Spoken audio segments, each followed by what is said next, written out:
Fala galera, mais um vídeo aqui para a página e para o canal. Falar um pouco sobre essa vitória do Vasco. Vitória apertada. Acho que valeu mais o resultado que o desempenho. E tem muita coisa para falar aqui, mas vamos começar falando sobre a arbitragem. É complicado a gente mais uma vez entrar nesse detalhe, mas o que fizeram hoje com o Vasco no primeiro tempo, acho que foi algo absurdo. O pênalti marcado do Lucas Freitas, o Klaus ter marcado e o VAR não ter chamado, isso é uma vergonha. Aquilo ali nunca que foi pênalti. No máximo deslizou o pé ali, ou teve o mínimo contato, o cara se joga. E o cara dá pênalti nisso. Como é que pode, cara? A vergonha. E assim, não só pelo pênalti. O Cláudio, ele bota o Sport de volta à partida. Pô, todo jogo que você vai assistir, se o time mandante começa perdendo, empata, tem sempre aqueles minutos, aí os 10 minutos que o time começa a pressionar, pô. Começa a querer virar partida. Isso acontece sempre. Então você bota um time, por mais que o Sport esteja mal no jogo, cara, é complicado. E assim, não foi só o pênalti, né? O senhor Zé Hugo, o volante do Sport, ele bateu até sair sem cartão. Ele deu uma entrada muito forte no Nuno para no mínimo cartão amarelo. O Klaus não deu cartão nenhum. Teve o lance do Jair, que teve um entorse no joelho, não sabíamos agora a gravidade, né? Ele que já vem do ano passado já com um período muito grande afastado por conta de lesões no joelho, de lesão no joelho, entendeu? E o Klaus nem falta deu. E aí o Sport segue batendo e o Klaus deixando de dar algumas faltas. E assim, aí o Vasco sente a questão do gol de empate, para mim injustamente, e tem aquele período mais complicado. O gol sai do Vasco cedo, numa lateral que o Verratti ajeita, e o Puma que está por dentro faz a jogada e complementa o cruzamento do Nuno Moreira. É algo treinado, é algo que o Diniz dá liberdade pro Puma atacar, pro Puma vir por dentro, né? Acho que o Paulo Henrique em alguns momentos também já veio por dentro. E o Vasco faz 1-0. Ao pênalti, né? E repito, esse período do Vasco sentir o gol, né? Que é psicológico, sempre dá esse problema. E aí o Vasco consegue mais um gol numa roubada de bola que o Verratti, né, disputa, o cara cai e pede falta, que não houve. Coutinho rouba a bola, dá pro Nuno chega ali de fundo e cruza pro Coutinho fazer o segundo gol. E aí você vai pro intervalo vencendo, tá? E mais tranquilo. E aí logo no começo do jogo, aí um pênalti, esse sim foi pênalti, não tem nem o que reclamar. O Verratti bate mal, mas faz o gol e aí fica um 3-1. E aí o que acontece? O Vasco, em outros momentos do Campeonato Brasileiro, o Vasco geralmente ele não diminui o ritmo. Mas aí eu não sei se o Diniz ficou com muito medo do time continuar marcando e deixar espaço atrás, se ele foi medroso hoje, porque era muito importante a vitória, mas eu acho que tem que ter o meio termo também. Que o Vasco, depois de 3-1, teve aquela chance do Puma, né? Que ele cruzou errado, poderia ter feito logo 4-1, que aí mataria de vez o jogo. Mas o Vasco, depois de um tempo, começou a ficar um jogo morno, sabe? Não tocava a bola, mas era bola pro lado, de jardim, zagueiro, lateral, e não tinha ofensividade.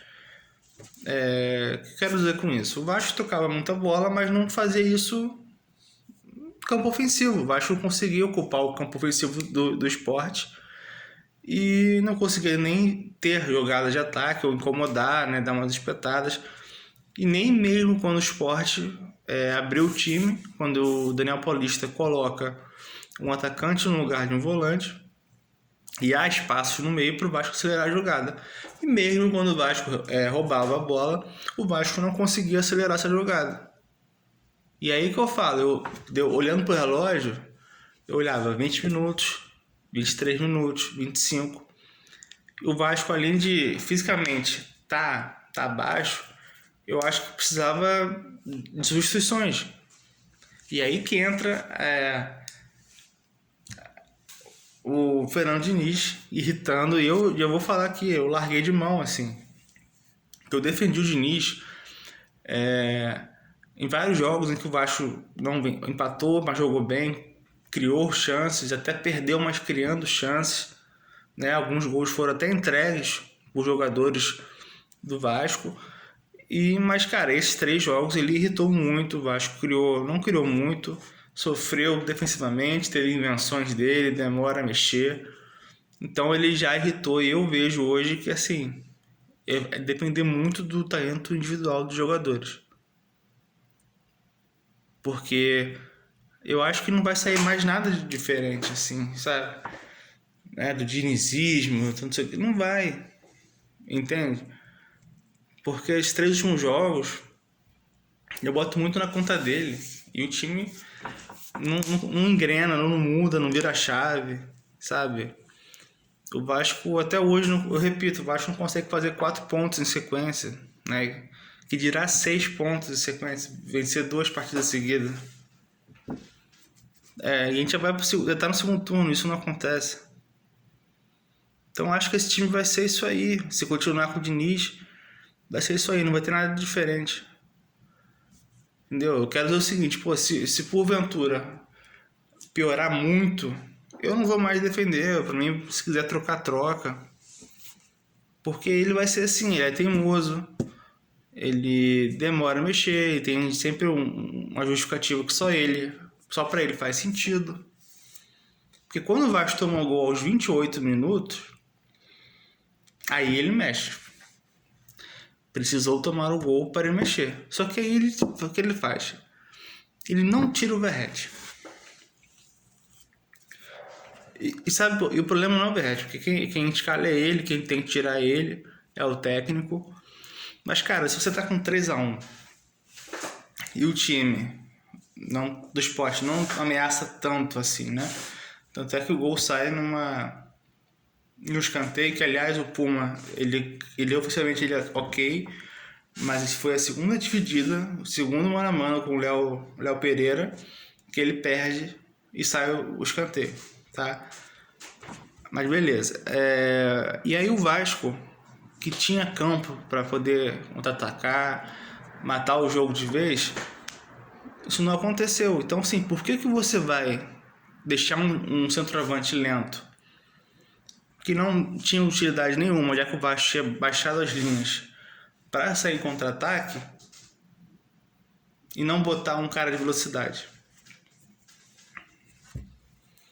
Por que ele não botou o Vasco hoje teve muitos problemas físicos, né? O Barco pediu para sair, o Ryan estava cansado, né? Eu entendo, mas assim, por que ele não tirou o Verratti com quase 37 anos, botou o Ryan para jogar por dentro e botava o Andrés Gomes pela direita para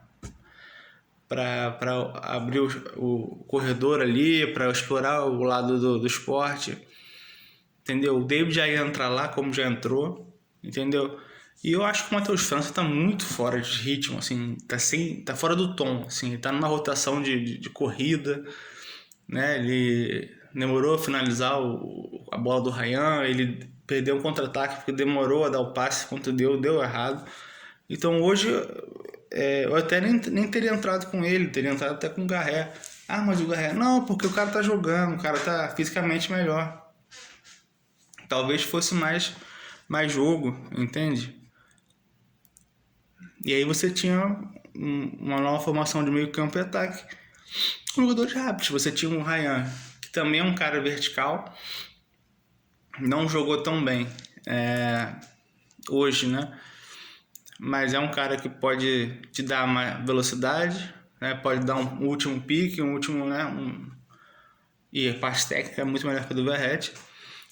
E você vai ter espaço para você explorar o Andrés Gomes, porque ele é um cara que corre pra caramba e ele precisa de espaço, né? Não é um cara primor técnico absurdo, mas quando você precisa de velocidade, contra-ataque, você tem que botar um cara assim, entendeu? Então ele não fez isso. Então o Vasco, assim, só não sofreu um empate porque o time do Sport é muito fraco. Não tem outra explicação. Se fosse o time melhorzinho, teria vencido. Né? O Cocão entrou no lugar do Jair, que não acrescentou nada. Né? O Cocão é muito pesado, ele não joga pra frente, é absurdo. Né? Depois botou o Lucas Oliveira, que eu tive muito medo, porque ele é um zagueiro muito seguro, não passa nenhuma credibilidade.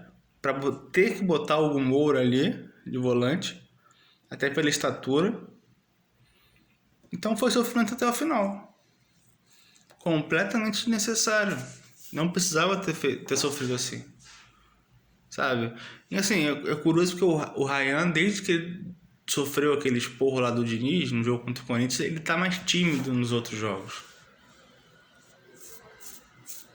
Né? Contra o Botafogo. E hoje novamente, né? Mas é esperar que isso seja só uma fase, que ele volte a ser mais vertical, né? Como está acostumado. Mas o Diniz, ele irritou de novo. Isso preocupa. Como eu disse, estou largando a mão do Diniz, porque pra mim vai ser sempre isso aí. Ou o Vasco vai ter que fazer uma puta partida no primeiro tempo e ter uma folga no segundo, porque se depender das mexidas dele, vai demorar a mexer e às vezes eu mexer errado. Eu já falei no canal, já falei na página. Eu acho que ele tem muito medo de mexer com o Verratti, tirar o Verratti do jogo, porque ele, na cabeça dele o Verratti é o líder do vestiário, é o cara que é o capitão, é o cara que manda, que não sei o que. Ele acha que ele vai perder o grupo se ele fizer isso. Só que o que eu falo, se os resultados não vierem, ele com esse negócio do Verratti jogar 90 minutos, né, não tirar em nenhum momento, porque assim, falta leitura de jogo. Né? Porque por mais que ele tenha esse receio, chega um momento que assim, o campo tá gritando, amigo, você precisa de velocidade. Eu até acho que contra o Botafogo, não sei se eu entraria com o Verratti de início. Eu colocaria um time mais móvel. Botaria o David, botaria com aquele esquema. Ou com o próprio Andrés Gomes, enfim. Porque é só site não, é sintético. Então vai ser muito rápido o jogo. Então às vezes o Vasco precisa de escape, né? E lógico que o Botafogo vai propor o jogo, tá jogando em casa, tem que ganhar para não levar para os pênaltis. Então acho que eu não entraria com o Verratti de início. Tá? É o que eu acho. Mas dificilmente eu acho que ele vai fazer isso. Porque ele tem essa coisa com o Verratti, que pra mim ele tem esse receio aí de não tirar muito. Vamos lembrar que contra o Corinthians o Tietchan sai machucado, ele já bota o Verratti no primeiro tempo. Parece que ele tava esperando a deixa para botar o Verratti de novo. Então assim, ele tem que começar a ter mais peito para mexer nisso, porque assim, quando o negócio apertar, eu já falei aqui, quem vai ser demitido vai ser ele, o Verratti vai ficar lá. Então assim, não morra abraçado com o jogador, não fique refém de jogador. Isso vai prejudicar o teu próprio trabalho. Para encerrar, Carlos Coelho já desembarcou, né, o zagueiro. E rapidinho, Lucas Freitas, para mim, é titular absoluto. Tem jogado muita bola, não é de hoje. Tá? E para mim, se o Diniz barrar ele só por conta do Robert não ter vindo da Europa, para mim vai ser errado. Tá? Para mim, a zaga vai ser Carlos Cuesta e Lucas Freitas e o Robert Renan, que vai brigar por posição. É o que eu acho. Tá bom? Bom, um abraço aí. Vamos ficar aí sem vídeo uns 10 dias, mais ou menos, né? Pelo jogo. Mas quem sabe, vamos ver, né, a programação aí dos próximos dias. Valeu!